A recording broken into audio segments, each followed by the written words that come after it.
તને ચખાડી ચખાડીને ધરાવે, પોતે પહેલા ચાખીને પછી. અને શારદામણી પરણીને આયા, રામકૃષ્ણ પરમહંસને પૂછે કે ગદાધર, તમે તો બ્રાહ્મણ છો અને માતાજીને તમે આ રીતે ચખાડીને હેઠું ધરાવો છો? અરે શારદામણી, હું તો આ જ રીતે ધરાવું છું, નાનો હતો ત્યારથી. કારણ કે મને જન્મ આપનારી જે માં હતી, રામકૃષ્ણ કહે છે, એ કોઈ પણ વસ્તુ પહેલા પોતે ચાખતી. જ્યારે હું નાનો હતો ને મને ખવડાવતી, ગરમ વસ્તુ હોય તો પહેલા ફૂંકતી અને પછી ખવડાવતી.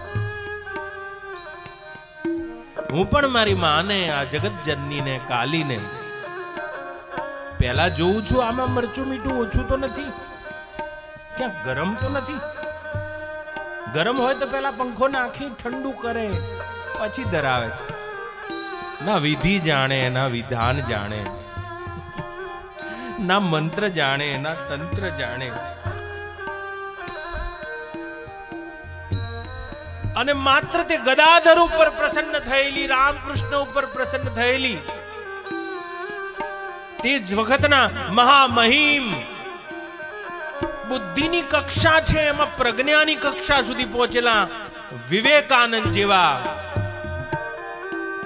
અને કલકત્તાના આખા વિશ્વભરના વેદાંત ભણનારા યોગી પુરુષો, તોતાપુરી જેવા પણ, એ રામકૃષ્ણ પરમહંસ બોલે તો આમ ચૂપ થઈને જોઈ રહેતા હતા કે આ શું બોલે છે.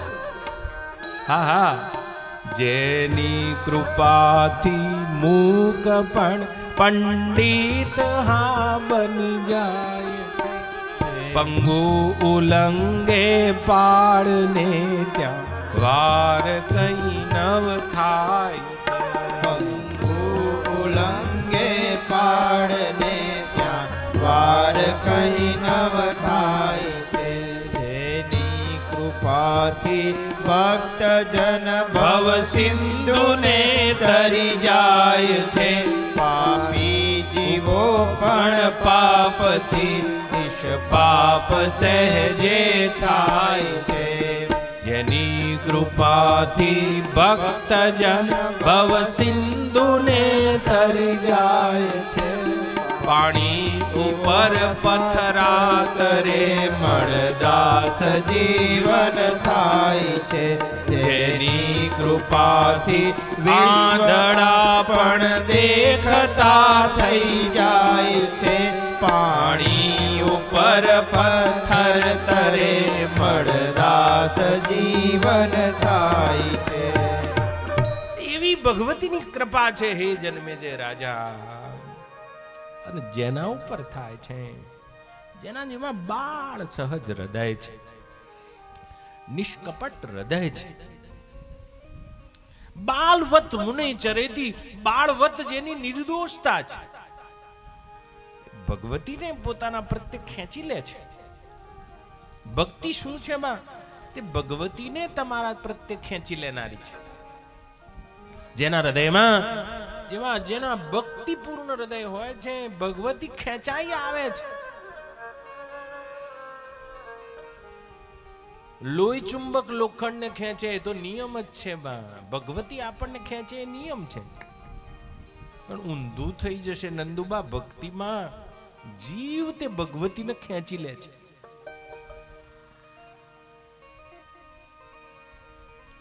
જેનો અનંત અને અપાર અપરિમિત મહિમા છે, તેવી ભગવતીને ખેંચી શકે છે. જેના હૃદય એવા ભક્તિપૂર્ણ બની જાય છે. શું હતું તે રામકૃષ્ણ પરમહંસ પાસે? એવું કઈ વિશેષ નહીં. પંડિતપણું પણ રહી જાય, પાંડિત્યપણું પણ રહી જાય, રિદ્ધિ યોગની સિદ્ધિઓ પણ રહી જાય. કદાચ ભગવતી તુષ્ટ ન પણ થાય,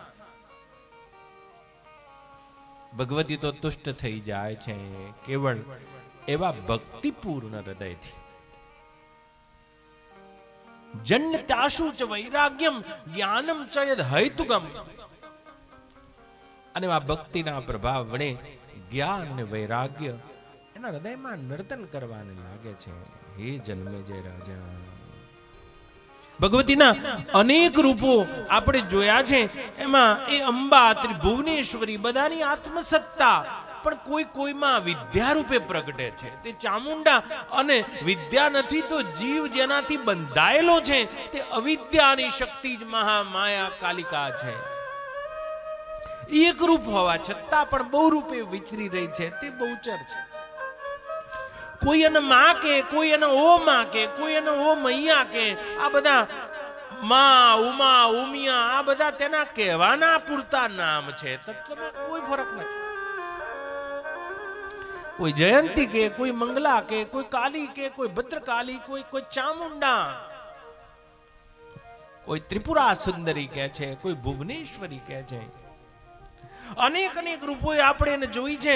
કોઈ શૈલપુત્રી કહે છે, કોઈ બ્રહ્મચારિણી, કુશમાંડા, ચંદ્રઘંટા, કાત્યાયની, સ્કંદ માતા, કાલ રાત્રી, મહાગૌરી, મહાસિદ્ધદાત્રી, શ્રી ભવાની, હે ભવાની, માં અંબા, અંબિકી.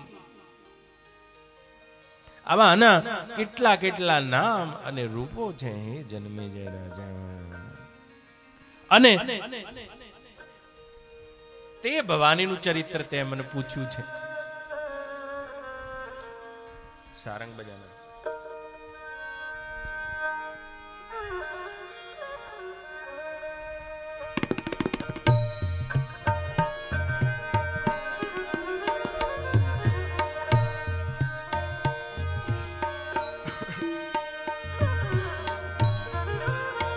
કશ્યપ અને દનુથી સાંભળ, હે જન્મેજય રાજા. રંબ અને કરંબ નામના બે જોડિયા પુત્ર થયા. આ દનુના બધા દાનવો, કાલે એની કથાનો દોર પકડી લેજો. આજે મહિષાસુર મારવાનો છે, છઠ્ઠો દાડો.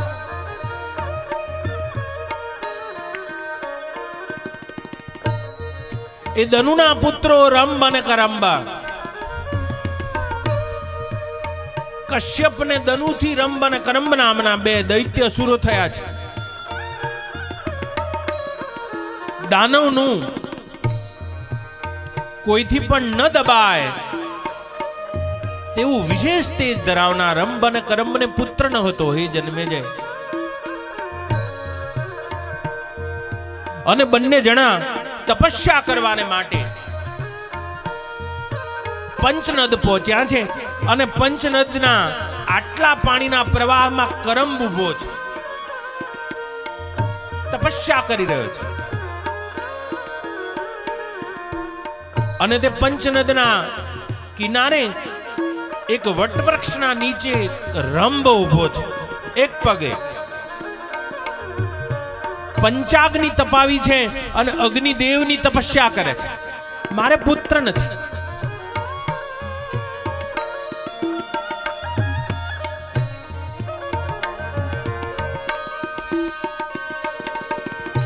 અને દેવી ભાગવતની કથા તત્વાર્થ કથા છે. બા કથા તો સમષ્ટિમાં થઈ છે, એને જાણીને તો શું ફાયદો અહીંયા થઈ રહી છે. અને કોણ આ રંભ છે બા? જુઓ, અહીંયા જે દેખાય છે તેમાં એ પરમેશ્વરી અંબાની સત્તા છે, બીજું કોઈ છે નહીં. જ્ઞાન થશે તો બ્રહ્મ લટકા કરે બ્રહ્મ પાસે, એ બ્રહ્મ સિવાય બીજું કાંઈ નથી. પણ જ્યારે માતાના ગર્ભમાંથી આપણે જન્મ્યા નંદુમાં, અને જન્મ્યા એવા જ આ શરીરમાં બોલ્યા છીએ હું,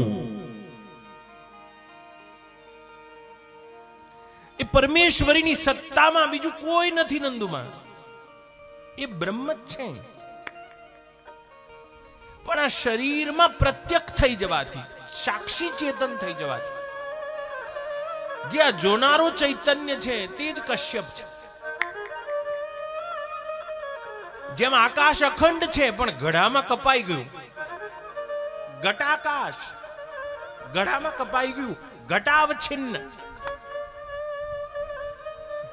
એમ ચૈતન્ય સભર વર્યું છે પણ આ શરીરમાં જે કપાઈ ગયું, શરીરના માપમાં આવી ગયું. પ્રત્યક્ષ ચૈતન્ય તમારો આત્મા જ કશ્યપ છે. સાક્ષી છે, જોનારો છે.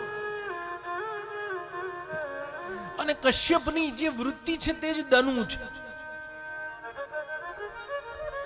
અને નંદુમાં જેવા દેહમાં આયા અને દેહમાં પ્રતીત થતા તમે તમારું સાક્ષીપણું ભૂલ્યા અને આ કશ્યપ અને દનુથી બે પુત્રો થયા. રંભ સાક્ષીપણું ભૂલ્યા અને હવે તમે અંતઃકરણ ઉપહિત ચેતન ના રહ્યા, અંતઃકરણ વિશિષ્ટ ચેતન થઈ ગયા, જીવ થઈ ગયા. હું અને આ જ રંભ છે. જન્મ્યા ત્યારના બોલ્યા હું, અને જન્મ્યા ત્યારના કહો છો હું આ હું આ હું આ. આવો જે ઘોર અવાજ થયો આ જીવ જ રંભ છે. અને કરંબ, કરંબ નો અર્થ થાય છે નારાયણભાઈ જીવને હવે એમ થાય છે રંભ તો ખરો, હું તો ખરો, પણ કરંબ એટલે હું આ કરું છું, હું આ કરી શકું છું, મેં આ કર્યું. અને તમારા કરવાથી શું થાય નારાયણભાઈ? શું થાય તમારા કરવાથી, મારા કરવાથી? કરવાપણું તો ખાલી ખ્યાલ છે. હું કરું એ જ અજ્ઞાનતા, શકટના ભાર જેમ શ્વાન તાણે. જે ગમે જગત ગુરુ દેવ જગદીશને, તે તણા ખરખરા તે ફોક કરવા. હું કરું એ જ અજ્ઞાનતા, શકટના ભાર જેમ શ્વાન તાણે. અને તમારા કરવાથી કેટલું થાય? ઉભા થાઓ બાવાજી, હાથ ઊંચો કરો. મેં કર્યો એમ કહો. હા થાય તો ખરું જ ને. મેં કર્યો. બીજો ઊંચો કરો. મેં કર્યો એમ કહો. મેં કર્યો. બીજો પગ ઊંચો કરો. થઈ ગયો. મેં કર્યો એમ કહો. હવે આ બીજો બાકી રહ્યો એ ઊંચો કરો. ના થાય એમ કહો. ના થાય. આ પણ થવામાં થઈ રહ્યું છે, પણ કરવામાં ખાલી દેખાય છે. આ તો થવાથી થાય છે, પણ જીવને કરવાપણામાં લાગે છે. આનું જ નામ કરંબ છે બા. બધું થવાથી થઈ રહ્યું છે. અને કોના આધારે થઈ રહ્યું છે? એ ભવાનીના આધારે. ભવ એટલે થવું, પણ એ થવાનું જે કારણ છે તે ભવાની છે. પણ એના વચ્ચે જેને એમ થાય છે મેં કર્યું, અને આ જ કરંબ છે. મેં આ દીકરાને જન્મ આપ્યો, આને મોટો કર્યો, આ બંગલો બનાવ્યો, આટલા રૂપિયા કમાયો, હજુ પણ હું આ કરી રહ્યો છું, હું કરીશ અને મેં કર્યું છે. આનું નામ કરંબ છે. જ્ઞાતૃત્વનું અભિમાન થવું આ રંભ, અને કર્તૃત્વના અભિમાનમાં ફસાવું આનું નામ કરંબ. ક્યાંથી થાય છે?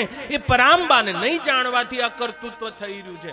મેં કરતા હું, મેં કર શકતા હું. અને આ કરંબ છે મારાથી થાય છે બા. આ પંખાને એમ છે હું ફરું છું, પણ એને ખબર નથી પાછળ કરંટ છે. એમ આપણને ખબર નથી કોનાથી થાય છે, કોના આધારે આ ગરબો ઘૂમે છે. આહા, આ શરીર ગરબો છે અને આ બ્રહ્માંડે ગરબો છે. ફરર ફૂંદડીમાં ફરતો જા, આજ માનો ગરબો રમતો. ફરર ફૂંદડીમાં ફરતો જા, આજ માનો ગરબો રમતો જા. રમતો રમતો જા, આજ માનો ગરબો રમતો જા. એ રમતો રમતો જાય, આજ માનો ગરબો રમતો જાય. અંબા માના માથે સોહા, આજ માનો ગરબો રમતો. હે મારી અંબા મારા માથે સુહાય, આજ માનો ગરબો રમતો જા. પણ હું અને હું કરું છું આ કરંબ. હા હા, પણ કોના માથે છે તો વિચારો. પણ હું કરું છું, મેં કર્યું. એ પરમેશ્વરીનો વિચાર કરો. તમારો હું ક્યાં છે? જેની સત્તાને લઈને પ્રત્યેક આ પ્રકૃતિના પદાર્થો ચેષ્ટા કરી રહ્યા છે, સ્ફૂર્ત થઈ રહ્યા છે. અને જેની સત્તા વગર શિવજી જેવા પણ નિચેષ્ટ થઈને પડ્યા રહે છે, શિવજી જેવા પણ શવ થઈ જાય છે. શિવ નથી રહેતા, શવ થઈ જાય છે. આહા, તે અંબાને નહીં જાણવાથી મેં કર્યું એમ થાય છે. પરર ફૂંદડીમાં ફરતો જા, આજ માનો ગરબો રમતો. પરર ફૂંદડીમાં ફરતો જાય, આજ માનો ગરબો રમતો. પણ જેની બુદ્ધિમાં હે જન્મે જે રાજા અજ્ઞાન બનેલું છે, એ જ કરંબ છે. મારા કરવાથી થશે. મહાભારતની જ્યારે લડાઈ થઈ છે, સામસામા લશ્કર હજુ ગોઠવાના બાકી હતા અને આગલા દાડે અર્જુન કહે છે, આ એક કઈને હું જીવતા નહીં રાખું, બધાને મારી અને આ દ્રૌપદીના ખુલ્લા કેશનો બદલો લઈશ, હું મારીશ. અને ભગવાન કૃષ્ણ હસી રહ્યા હતા, હું મારીશ. અને જેવી એ જન્મે જે રાજા લડાઈ સામ સામે આવી ગઈ છે,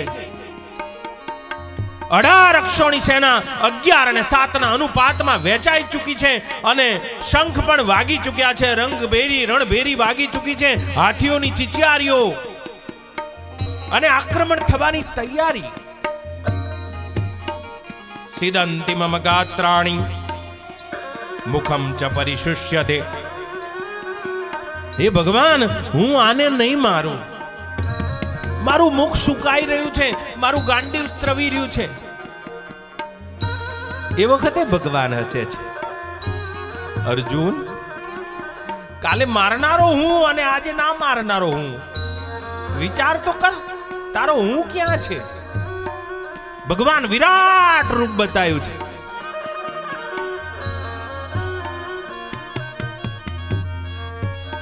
અને હજુ આજે પણ તે વિરાટ રૂપ અસ્ત નથી થયું. આ દેખાય તે જ વિરાટ રૂપ છે નંદુમાં.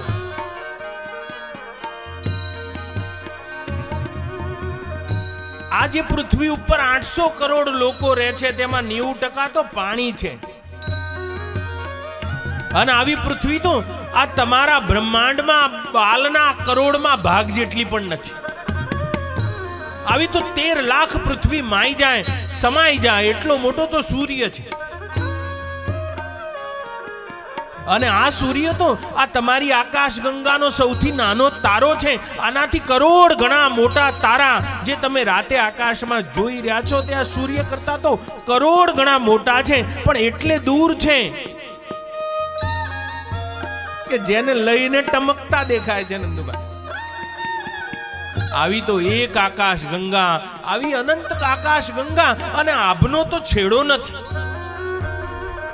અને આ આભ તો શું છે? આકાશ શું છે બા?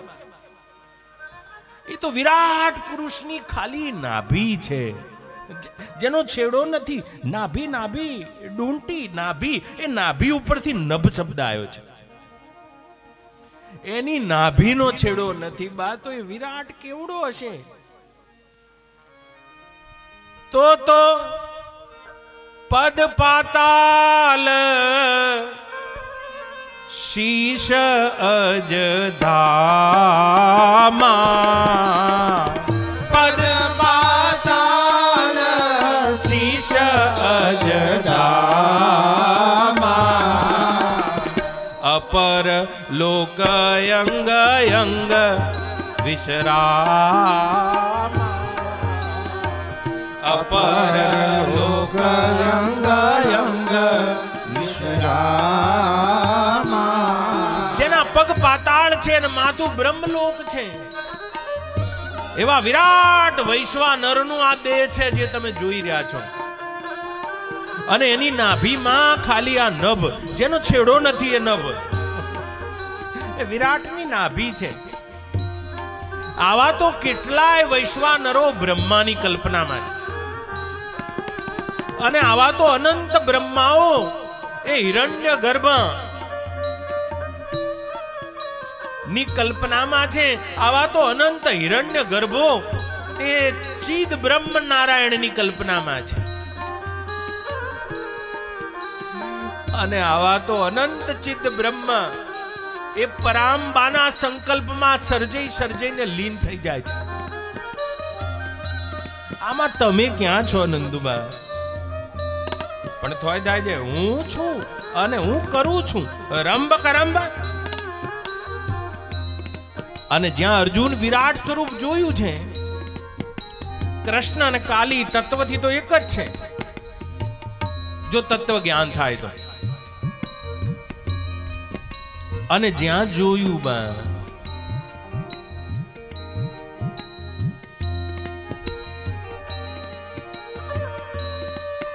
સખેતિ મત્વા પ્રસવમ યદુક્તમ, હે કૃષ્ણ હે યાદવ હે સખેતિ અજાનતા તવ મહિમાનમ તવેદમ મૈયા પ્રમાદેન પ્રણયેન વાપી. 11મા અધ્યાયમાં ભગવાન કૃષ્ણ કહી રહ્યા, અર્જુન કહી રહ્યો છે, અરે અરે આ વિરાટમાં મારો હું ક્યાં છે?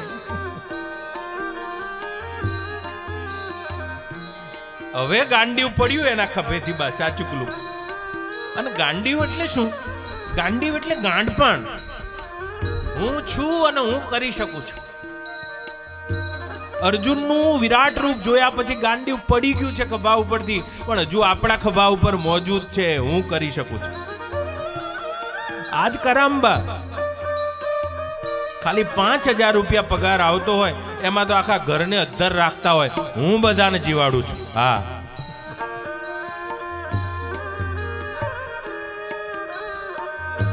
વિરાટનો વિચાર કરો, ત્યાં રંબ ને કરંબ ઉભા જ નહીં રહે. પણ આપણે વિચાર નથી કર્યો એટલે આ જન્મી ગયા છે. આ તો જન્મી ગયેલાની કથા છે. જન્મી ચૂક્યા છે અહીંયા, અને થઈ રહ્યું છે અને કરી રહ્યા છો. એ બંનેમાં ફરક છે. આ તમારી આંખો પટપટી રહી છે નારાયણભાઈ, પણ એનો થાક નહીં લાગે, કારણ કે હું જોડાતો નથી. હું જોડાઈ જાય એનો થાક લાગશે. આંખો પટપટે છે, કોઈ થાક નહીં લાગે.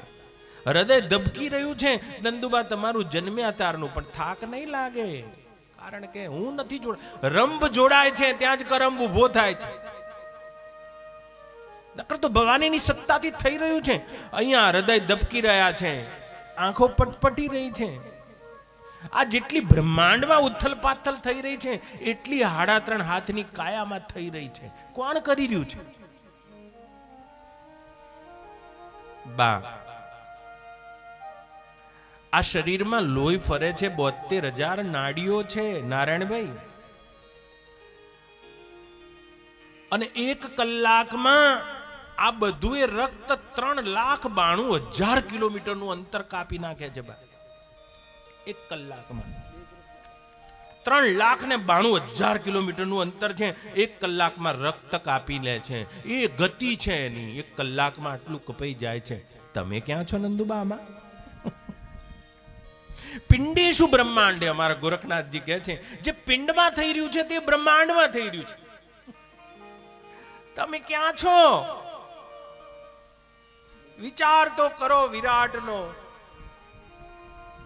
એ માડી તારું કંકુ કર્યું ને સૂરજ ઉગ્યો. માડી તારું કંકુ ખર્યું ને સૂરજ ઉગ્યો. હા હા, એવી કોઈ કરનારી છે.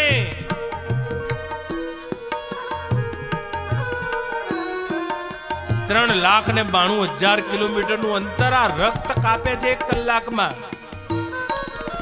તમે તો ક્યાંય છો જ નહીં. હૃદયના ધબકારા 1 મિનિટમાં 72 ધબકે છે. તમે ક્યાં છો? દાળ ભાત ખાઈને બેઠા છો અને 7 ધાતુમાં રૂપાંતર થઈ રહ્યું છે. સવારે મળ વાટે નીકળી જશે પહેલી ધાતુ, 4 કલાકમાં રસ બની ગયો, 7 દિવસમાં રક્ત બની જશે, 7 દિવસમાં માંસ બની જશે. શરીરમાં માંસમાંથી ચરબી બની જશે, ચરબીમાંથી હાડકા બની જશે, હાડકામાંથી મજ્જા બની જશે, મજ્જામાંથી વીર્ય ધાતુ બની જશે અને ધાતુમાંથી ઓજ બની જશે. તમે ક્યાં છો? રંબ કરંબ. અહીંયા કોઈનું માથું એ દબાવો તેમ થાય મેં દબાયું, મારા વગર શું થશે? જેમ કુકડાને એમ થાય છે હું બોલું તો જ ગામમાં સૂરજ ઉગે છે.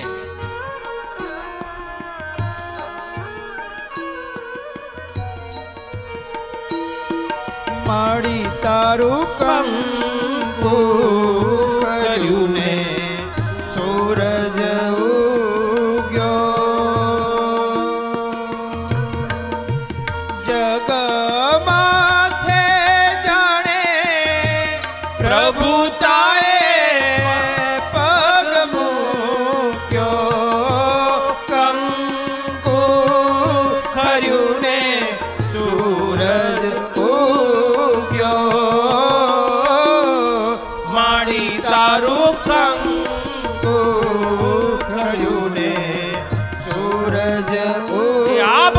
અંબા છે. અને એ વિરાટ નો વિચાર કરો, તમે આમાં ક્યાં છો? મંદિર સર્જાયું ને કંતાર વગાજો, નભનો ચંદરવો માએ આંખું આજો, દીવો થાવા મંદિરનો ચાંદો આવી પૂગ્યો, કંકુ ખર્યું ને સૂરજ ઉગ્યો, માડી તારું કંકુ ખર્યું ને સૂરજ ઉગ્યો. કોણ છે કરાવનારો? નારાયણભાઈ કોણ છે? આ એ જ અર્જુન હતો નારાયણભાઈ, જ્યારે ગાંડીવ ધનુષની પ્રત્યંચા ચડાવતો મહાભારતના રણમાં, ત્યારે આકાશનો મંડપ 2 બાજુથી તણાઈ જતો હતો. ગર્ભિણી હાથીઓના ગર્ભ સ્ત્રવી જતા હતા. પોતાના ગાંડીવ ધનુષ્યના જોરે આખી 18 અક્ષોની સેનાને ભોંય ભેગી કરનારો અને મહાભારતનું તે રણ જીતનારો. જ્યારે ભગવાન કૃષ્ણ સ્વધામ ગમન ગયા, ત્યારે યાદવોની સ્ત્રીઓને લઈને આવતો હતો. અને આજ તમારી અરવલ્લીની ગુફાઓમાં 4 ભીલ ભેગા થઈને ધોલ મારીને ગાંડીવ પડાઈ લીધું છે.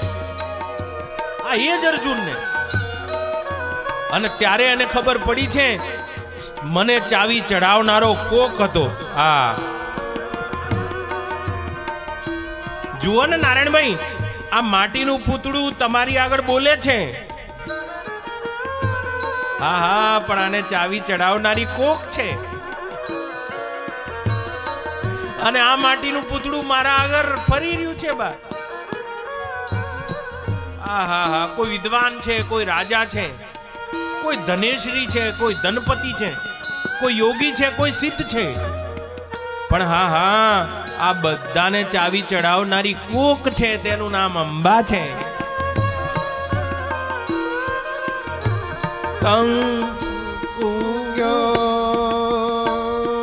માડી તારું કંકુ કર્યું ને સૂરજ ઉગ્યો,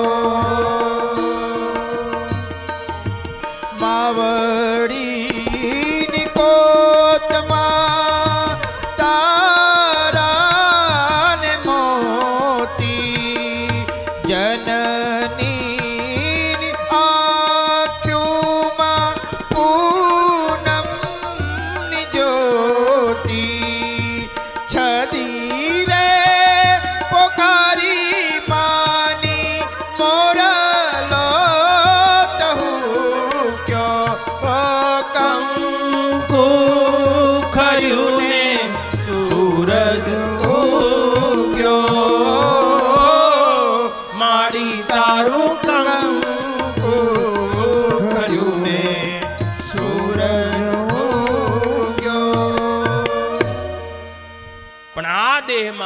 અને કરંબમાં હું છું અને હું કરી શકું છું. અને બંને જણા સારંગ બજાના સારંગ.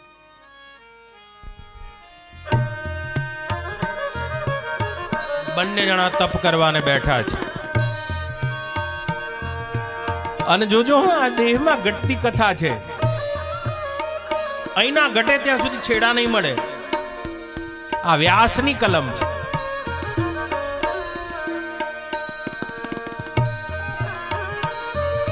અને હે જન્મે જે રાજા, જ્યાં કરંબની તપસ્યા વધી ગઈ છે, ઇન્દ્રનું ઇન્દ્રાસન હલવાને લાગ્યું. અને ઇન્દ્ર મગરનું રૂપ લઈને આવ્યો અને કરંબનો પગ પકડ્યો છે અને પંચનદ નદીમાં તાણી ગયો છે. જ્યાં પોતાના ભાઈ કરંબને મરતો જોયો. એ જન્મે જે રાજા રંભ અગ્નિદેવની તપસ્યા કરી રહ્યો છે અને પોતાનું મસ્તક તે અગ્નિને ચડાવવા જાય છે. અને અગ્નિદેવ આવીને એનો હાથ પકડ્યો છે. કરંબ, રંભ, માગ, તે શાના માટે તપસ્યા કરી છે? અગ્નિદેવ, તમારાથી એક એવો પુત્ર ઈચ્છું છું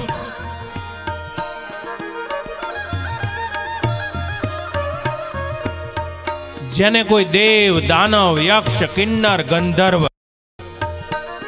કિમ પુરુષ, કિમ વાનર, જલચર, થલચર, નભચર, ઉભયચર, આપની બનાવેલું સૃષ્ટિનું કોઈ પ્રાણી અને સ્વયં આપ પણ જેને હરાઈ ના શકો એવો એક પુત્ર મારે જોઈએ છે. અગ્નિદેવ ખુશ થયા છે. જા, તારે એવો તેજસ્વી પુત્ર થશે જે મહિષાસુરના નામે આ જગતમાં વિખ્યાત થશે.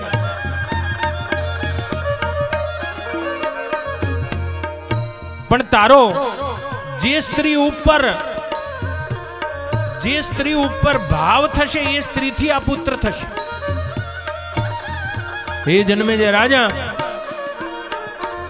અગ્નિદેવથી વરદાન પામેલો તે રંભ પોતાની રાજધાનીમાં આવ્યો છે. દાનવોની એકથી એક શ્રેષ્ઠ કન્યાઓ ઉપર એની નજર ના પડી, ના માનવોની ના દેવોની. પણ એક મદોન્મત માસલ કાયાવાળી એક મહિષી ઋતુમાં આવેલી એક ભેંસ હતી. અને દાનવ બુદ્ધિ તો આની પહેલેથી હતી. કામ જોરથી પીડાયેલો આ રંભ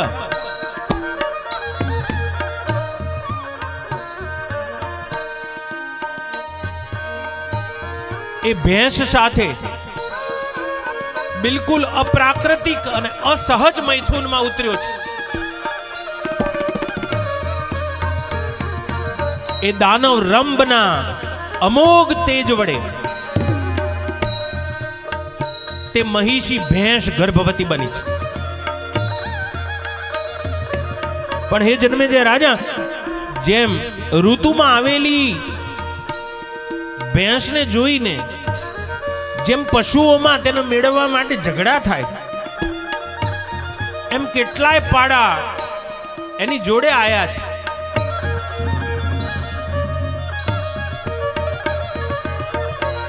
અને રંભ તે ભેંસને બચાવવા જતા એક પાડાએ પોતાના સિંગ માર્યા અને મૂર્છિત થઈને પડ્યો અને ત્યાં જ મરી ગયો છે.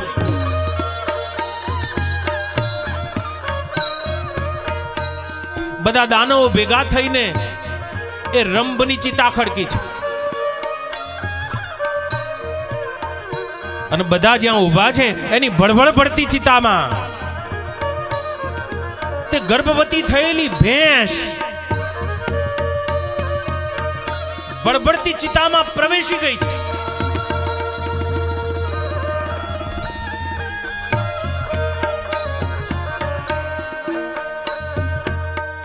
હાહાકાર થયો અને જેવી ભેંસનું શરીર બળવાને લાગ્યું, હે જન્મેજય રાજા,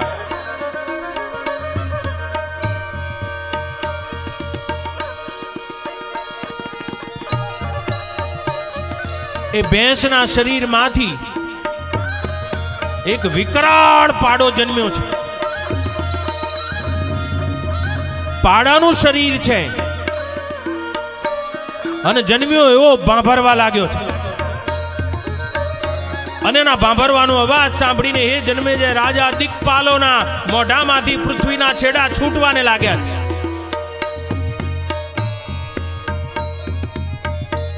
શેષનાગના માથેથી પૃથ્વી ડોલવાને લાગી છે. મહિષાસુરનો જન્મ થયો છે.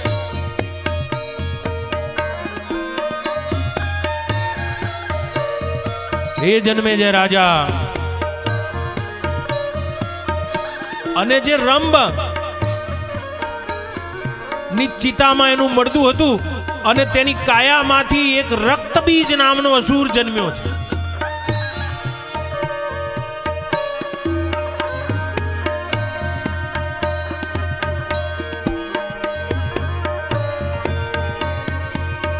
હે જન્મેજય રાજા, અસુર એટલો પ્રતાપી હતો, ચિક્ષુર નામના એક ભયાનક અસુરને પોતાનો સેનાપતિ બનાવ્યો છે. તામ્ર નામના એક અસુરને પોતાનો ખજાનચી બનાવ્યો છે. ચિક્ષુર, તામ્ર, બાષ્કલ, દુર્મુખ, ત્રિનેત્ર,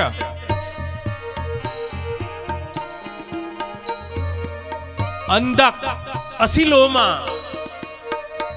આવા કેટલાય અસુરો અને 60 લાખ અસુરોનું લશ્કર લઈને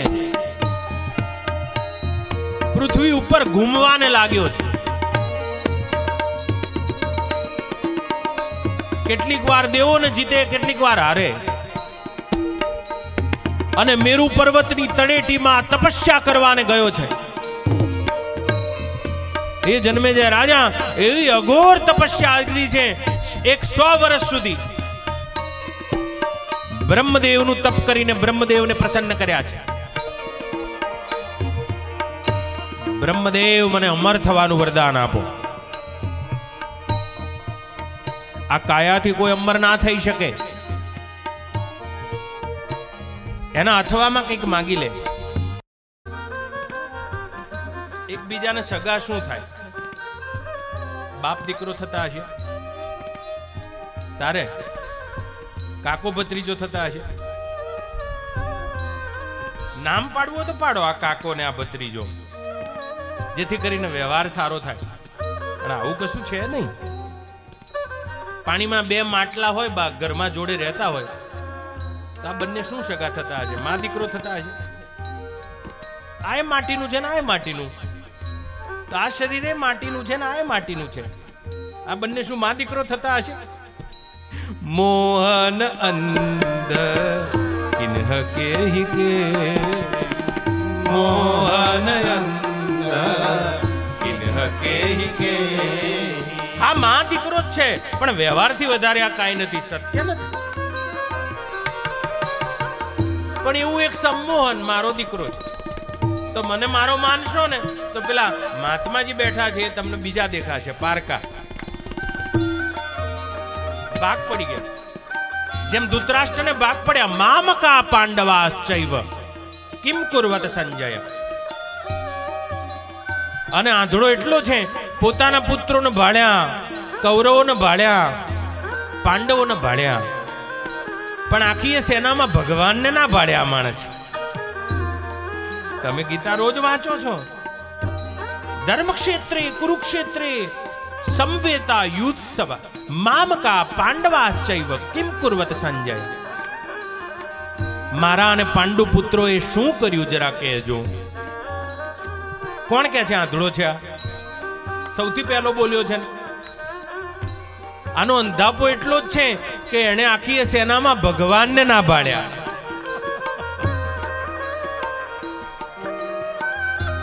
આપણો અંધાપો એ જ છે. 5 દેખાય છે, પણ 5ના પાછળ 6ઠ્ઠી દેખાતી નથી. નારાયણી પાંચ પાંડવ દેખાયા આ માણસને, પણ નારાયણ ના દેખાયા. એમ આપણને આ બધું દેખાય છે. જુઓ, 5 ના વિસ્તારમાં બન્યું છે, 5 તત્વોના વિસ્તારમાં, પણ આના પાછળ છઠ્ઠી નારાયણી છે, ષષ્ઠી તું નારાયણી. જે કીડીના પાછળ છે, હાથીના પાછળ છે, મારા પાછળ, તમારા પાછળ, આખા બ્રહ્માંડના પાછળ ભરેલી પડી. આના દેખાય એ જ મોહ છે. મોહન અંદર કિન્હ કેહી કે, મોહન અંદર કિન્હ કેહી કે. મોહ માણસને આંધળો કરે બા. મોહ મહિષાસુર છે. મોહ જ્યારે પણ આવે ત્યારે મોહ નિશા સબ શોભ નિહારા, દેખહી સ્વપ્ન અનેક પ્રકારા. રાતે સપનું આવે બા, તો સ્વપ્નમાં 3 કરોડની લોટરી લાગે, તો શું જાગ્રતનું દેવું ભરાય નારાયણભાઈ? જાગો ત્યારે તો આપણે એના ખાટલામાં મળીએ. તો સ્વપ્નના સંયોગ કેવા છે? ખાલી ખાલી દેખાય છે. એમાં જાગ્રતના સંયોગ પણ એવા જ છે બા, પણ તોય સાચા લાગે છે. એનું નામ મોહ છે. જોગ વિયોગ ભોગ ભલ મંદા, હિત અનહિત મધ્યમ બ્રહ્મ ફંદા. ધરણી ધામ પુર પરિવારું, સરગ નરગ જહાં લગી વહેવારું. देखिए सुनिया गुनिय मन माही, मोह मूल पर मारथुना. જેમ સ્વપ્નના સંયોગ વિયોગ, પ્રાપ્તિ અપ્રાપ્તિ, સારું નરસું બધું એ પ્રતીતિ છે, તો એ નિદ્રા વખતે સાચી લાગે છે. એ જ રીતે અહીંયા પણ થતો સંયોગ વિયોગ, સારું નરસું, જન્મ મરણ, આવા ગમન, આ બધું એ અજ્ઞાન દશામાં દેખાય છે, તો એ સાચું લાગે છે. નારાયણભાઈ, આનું જ નામ મોહ છે. મહામોહ, મહિષેશ કરાલા विशाला અને आज महिषासुर છે. शरीर को मैं मानना और संसार को मेरा मानना. અને મારું શું હશે? અહીંયા આ 9 દિવસ રહીએ છે આપણે બહાર, આ ગામના જ છીએ 9 દાડા. કોઈ પૂછે ફોનમાં શું કહો છો? ચોરવાડ બેઠા છીએ. તમે ચોરવાડ ના જ છો 9 દાડા બહાર. આ રામનવમી દાડે આપણે અહીંથી સીધા નીકળી જવું છે, તો આપણે 9 દાડાના મહેમાન છીએ. ને કોઈ ભાભા હશે તો 90 વર્ષના મહેમાન, પણ મૂળે તો બધા. પણ મોહ શું છે? જેમ 9 દાડાથી કથા સાંભળવા આવો છો, આ બધા આપણે એક જ જગ્યાએ બેસીએ છીએ. જુઓ, અને કાલે છેલ્લો દિવસ છે કથાનો, કદાચ છેલ્લા દિવસે આપણે કથામાં આવીએ અને આપણી જગ્યાએ કોઈ બેઠું હશે તો એને આપણને એમ થશે, મારી જગ્યાએ આ ક્યાંથી બેસી ગયો? ઓ તારી બા, જગ્યા વાળાની જગ્યા, ઝુંડ ભવાનીનું પ્રાંગણ, કથા વાળાએ બેસાડી, કરનારા કરે, તોય આપણને એમ લાગશે મારી જગ્યાએ કોક બેઠું છે. બસ આનું નામ મહિષાસુર છે બા. મોહ સકલ વ્યાધિન કરમૂલા.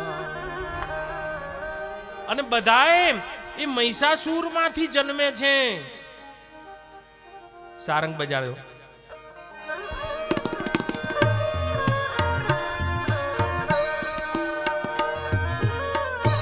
ચિક્ષુર નામના એક અસુર ને સેનાપતિ બનાવ્યો છે. તામ્ર ને ખજાનચી બનાવ્યો છે. બિડાલાખ્ય ને મંત્રી બનાવ્યો છે. દુર્મુખ,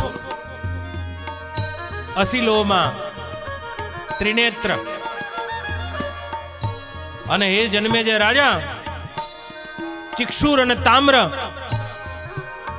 ભૂ ભવ આદિ લોકોને જીતતા જીતતા મહિષાસુરની આગેવાનીમાં સ્વર્ગ ઉપર ચડાઈ કરીને આયા છે. અરે ઇન્દ્ર,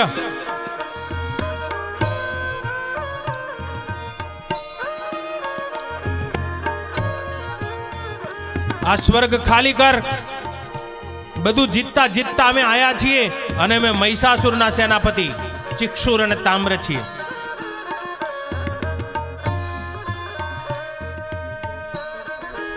અરે તારા માલિકની આ રીતે વખાણ ના કર મૂર્ખ. એ ઘાસ ખાનારો પાડો ઇન્દ્રના વ્રજનો સ્વાદ, વજ્રનો સ્વાદ જો એને ચાખ્યો નથી. એ ઘાસ ખાનારા પાડાનો તો મહિમા અને બિરદાવલી મારા આગળ ગઈ રહ્યો છે. પૂર્વે થયેલા જાલંધર અને વસ્ત્રાસુરની મેં હાલત કરી હતી એનો વિચાર કર.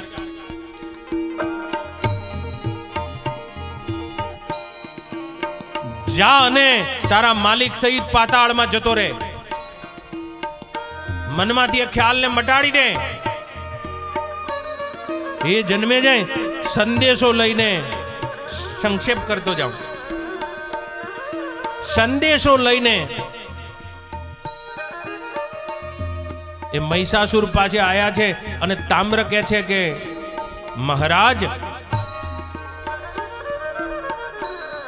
જે સંદેશો હું લઈને આવ્યો છું એના શબ્દો તમને કાનમાં ઘણા અપ્રિય પડશે, પણ આ શબ્દો મારા નથી, ખાલી જીભ જ મારી છે.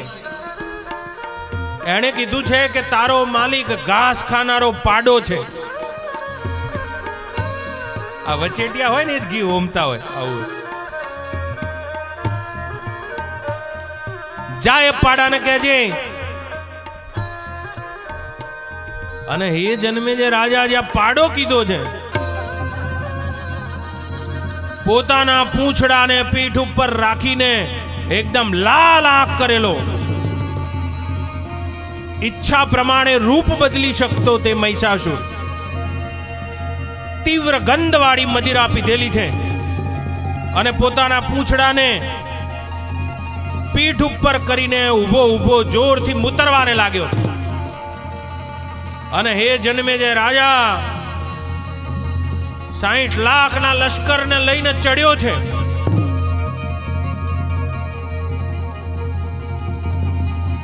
બધા દેવતાઓ બ્રહ્મા અને વિષ્ણુ અને શિવની શરણે છે અને બધા દેવતાઓ લડવાને લાગ્યા છે. બ્રહ્માજીથી વરદાન પામેલો તે દેવતાઓનો, બ્રહ્મા વિષ્ણુ અને શિવ સહિત ઇન્દ્ર આદિનો, ઉપેન્દ્ર આદિનો પરાભવ કર્યો છે. અને જ્યારે ગદા લઈને નીકળતો, પોતાનું પૂંછડું ઊંચું કરીને ભાભરતો, તે વખતે દેવતાઓ મંદરાચળની ગુફામાં જઈને સંતાયા છે અને સમુદ્ર પર્યંત પૃથ્વીથી લઈને સ્વર્ગ આદિ લોકોમાં એકમાત્ર મહિષાસુરનું શાસન થયું છે. દેવી ભાગવતની કથા તત્વાર્થ કથા છે. આ શરીર જ તે પૃથ્વી છે અને આપણું હૃદય છે તે જ સ્વર્ગ છે. અને આ ત્રણેય જગ્યાએમાં, ત્રણેય ભુવનમાં મહિષાસુરનું રાજ્ય છે. જુઓ, એક બાળકનું હૃદય કેવું નિષ્કપટ હોય છે. એનું હૃદય જ સ્વર્ગ છે. એની મનોભૂમિકા સ્વર્ગ છે. સંતોનું હૃદય કેટલું શુદ્ધ છે, આ સ્વર્ગ છે. જે હૃદયમાં ક્ષમા, ઉદારતા, ધૈર્ય, ધીરજ, સુહાર્દતા, સત્ય, અહિંસા, અપરિગ્રહ,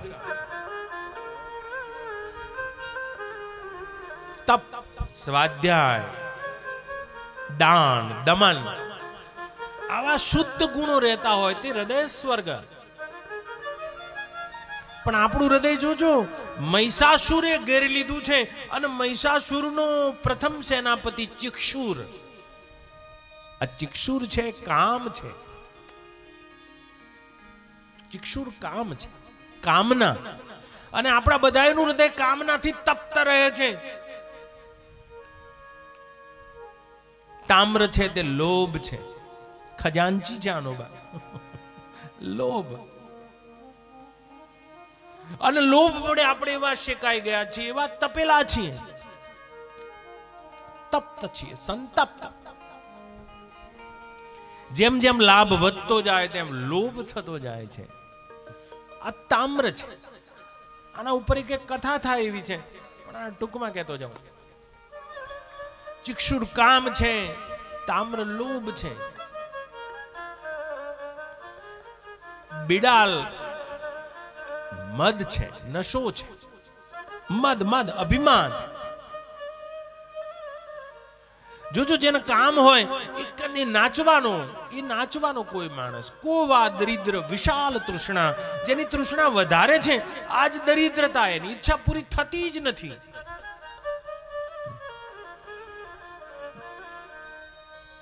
અને મોહમાંથી જ આ બધા જન્મે છે. કામ વાત કફ લોભ અપાર,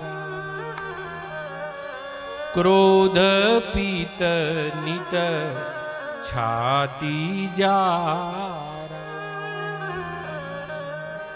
પ્રીતિ કરે જો તીનો ભાઈ, ઓહી સન્ની પાત દુખદાઈ. અને આપણા હૃદયમાં તપાસ કરીશું તો મહિષાસુર આવી ગયો છે અને એના આ જ બધી વૃત્તિઓ આપણને હેરાન કરી રહી છે. અને બિડાલ આખ્ય છે, એ બિડાલ છે તે મદ છે, રૂપનો મદ. મારું રૂપ સારું છે, આ મદ.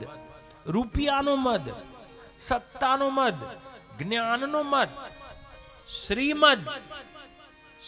શ્રીમદ વક્રન કિન્હ કેહી, પ્રભુતા બધિર ન કાહી. લક્ષ્મીનો મદ માણસને વક્ર કરે. થોડા રૂપિયા પાસે હોય પછી એના બોલવામાં કેફ હોય, ચાલવામાં કેફ હોય, આ બધો કેફ. આ બિડાલ આપણા હૃદયમાં છે. આ બધા એક બાર દુર્મુખ ઈર્ષ્યા છે, મત્સર. અને જેને બીજાની ઈર્ષ્યા હોય એ બીજાની નિંદા કરે જ જવાનો. આ દુર્મુખ. ત્રિનેત્ર, 3 પ્રકારની જે એષણા છે. સુત બીત લોક એષણાતીની, કંચન કામિની અને કીર્તિની જે અમાપ ઈચ્છા છે, આ જ ત્રિનેત્ર છે. અને એના આધારે રહેલી બધી વૃત્તિઓ, 60 લાખનું લશ્કર આપણા એ હૃદય રૂપી સ્વર્ગને અભડાઈ ચૂક્યું છે. અને હે જન્મે જે રાજા સારંગ,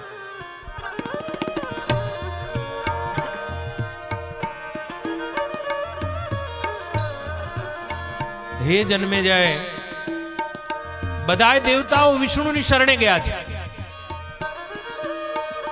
બ્રહ્મા, શિવ, વિષ્ણુ, ઇન્દ્ર, ઉપેન્દ્ર, વરુણ, અગ્નિ, વાયુ, વિશ્વકર્મા, બૃહસ્પતિ, કામદેવ, બધા દેવતાઓ ભેગા થયા છે અને વિષ્ણુને કહે છે આ મહિષાસુર કેવી રીતે મરે.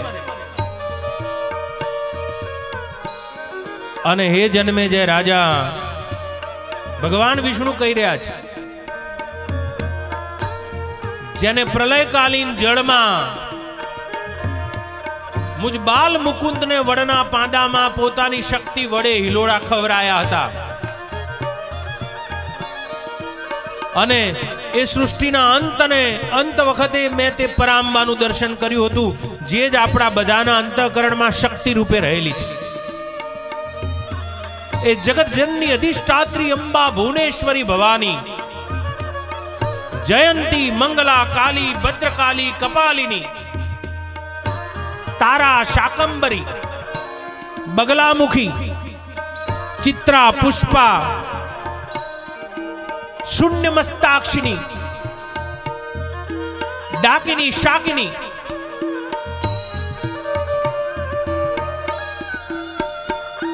હજારો નામોથી ઓળખાતી તે પરાંબા લલિતા. હે જન્મે જય રાજા, બધાય દેવતાઓએ આરાધના કરી છે. બ્રહ્માના મુખમાંથી એક તેજનો ગોળો નીકળ્યો છે. શિવજીની 2 આંખો અને 3 આંખોમાંથી એક તેજનો પુંજ નીકળ્યો છે. ભગવાન વિષ્ણુની છાતીમાંથી એક તેજનો પુંજ નીકળ્યો છે. ઇન્દ્રમાંથી, વરુણમાંથી, પવનમાંથી, કામદેવમાંથી, વિશ્વકર્મામાંથી, બધા દેવતાઓમાંથી તેજના ગોળા નીકળ્યા છે. અને હે જન્મેજય રાજા, આ જ તેજનો આશ્રય કરીને જે કણકણમાં વ્યાપેલા છે, પ્રાણી માત્રના અંતઃકરણમાં સાક્ષી રૂપે હોવા છતાં આદિ અને અનંત છે, એવા પરાંબા એ દેવતાઓની વચ્ચે પ્રગટ થયા છે. કોટી સૂર્ય એક સાથે ઉગ્યા હોય તેવું તેજ છે હે જન્મેજય, જેની એક એક ચેષ્ટામાં કરોડો કામદેવ અને રતિનું રૂપ છે. તેવા લાવણ્યવતી લાલ રંગની સાડી પરિધાન કરેલા તે અંબા સિંહ વાહિની થઈને 20 ભુજાળી પ્રગટ્યા છે. હે જન્મેજય રાજા, બધા દેવતાઓએ પોતાના એક એક અસ્ત્રો દીધા છે. એ 20 હસ્તી 20 ભુજાળી લાલ લોચન ધારણ કર્યા છે અને અઠાશ્ય કર્યું છે. અને જ્યાં ભવાનીનું અઠાશ્ય થયું, હે જન્મેજય રાજા, દિક્પાલોના મોઢામાંથી પૃથ્વીના છેડા ખસ્યા છે. શેષ નાગના માથેથી પૃથ્વી ડોલવાને લાગી છે. અને અઠાશ્ય જ્યાં મહિષાસુરે સાંભળ્યું છે. હે જન્મેજય રાજા,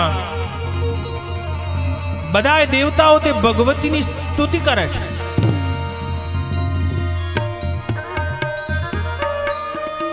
હે પરાંબા, આપની સ્તુતિ તો જે સ્વાભાવિક સત્વ ગુણમાં રહે છે, તેવા બ્રહ્મા, વિષ્ણુ, વ્યાસ, વશિષ્ઠ અને માર્કંડ જેવા મહામુનિઓ અને મહર્ષિઓ પણ કરી શકતા નથી. અમારા જેવા રજોગુણથી આચ્છાદિત રહેનારા રંભા, તિલોત્તમા, ધ્રુતાચી આદિ અપ્સરાઓ અને સ્વર્ગલોકના ભોગમાં રચ્યા પચ્યા રહેનારા દેવતાઓ આપની સુસ્તુતિ કરી શકે. આ જગત આપમાં એ રીતે પ્રવેશાયેલું છે જે રીતે દોરામાં માળા પ્રવેશાયેલી હોય. જેમ સોનામાં દાગીનો સ્ફૂર્ત છે, એમ આખું એ જગત તમારા અધિષ્ઠાન તે સત્તામાં સ્ફૂર્ત છે. એ જગત દાત્રી, અમે મહિષાસુરથી પીડિત છીએ. અને હે જન્મેજય રાજા, અઠાશ્ય કરેલી તે દેવી, એના અઠાશ્યનો જ્યાં અવાજ ગયો છે, મહિષાસુર ચિક્ષુર અને તામ્રને મોકલ્યા છે.